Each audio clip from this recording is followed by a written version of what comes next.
একটা ভয়ঙ্কর হাদিস বলেছেন। এই হাদিসটা যতবার পড়ি থরথর করে আত্মাটা কাঁপে।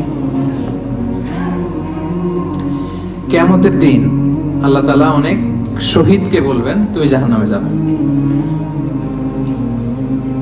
সে বলবে আল্লাহ আমি জাহান্নামে যাব, আমি তো রক্ত দিয়েছি তোমার জন্য, লিইলাই কালিমাতিল্লাহ,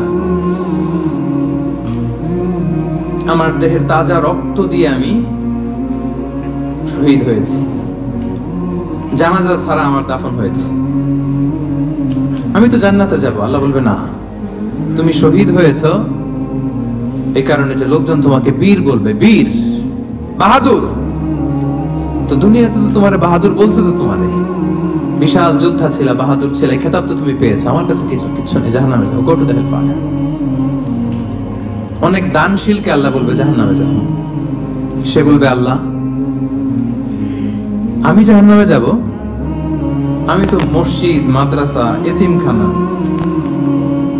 বৃদ্ধাশ্রম এমন কিছু নাই যে বাকি রাখছি, শত শত মসজিদ আমি করেছি, আমি কেন জাহান্নামে যাব?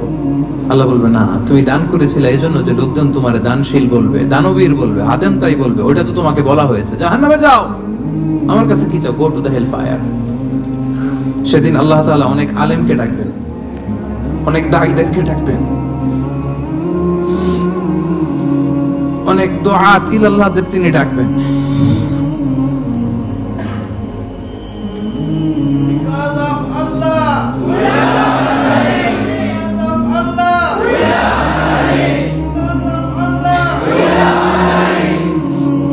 সেদিন অনেক দুআত ইলাল্লাহদেরকে ডেকে আল্লাহ বলবেন যে তুমিও জাহান্নামে যাও।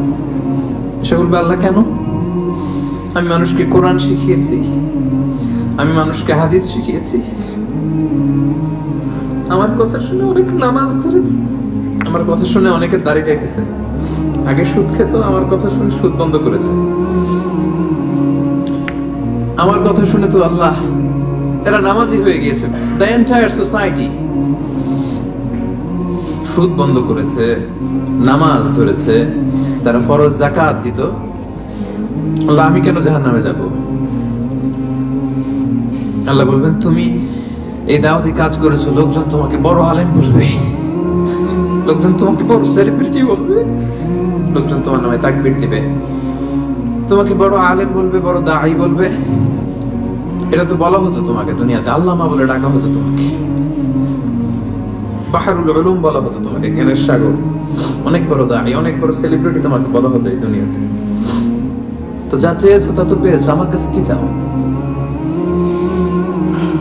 আমার কাছে তোমার জন্য কিছু নাই, go to the hell fire, তুমিও জাহান্নামে যাও। আল্লাহ ওইরকম আলেম হওয়া থেকে আমাদেরকে তুমি বাঁচাও, ওইরকম দাঈ হওয়া থেকে তুমি আমাদেরকে বাঁচাও। আল্লাহ লোক দেখানো মানসিকতা, এই শখ থেকে আল্লাহ তুমি আমাদেরকে হেফাজত করো। তাহলে 4 নাম্বার যে রোগ আমরা চিনে ফেলছি না, এটার নাম কি? রিয়া। নামাজ পড়তেছি, মানুষ আমার এই বড় মুসল্লি বলে, হজ করে আসছি যেন আমার নামের আগে আলহাজ লাগায়,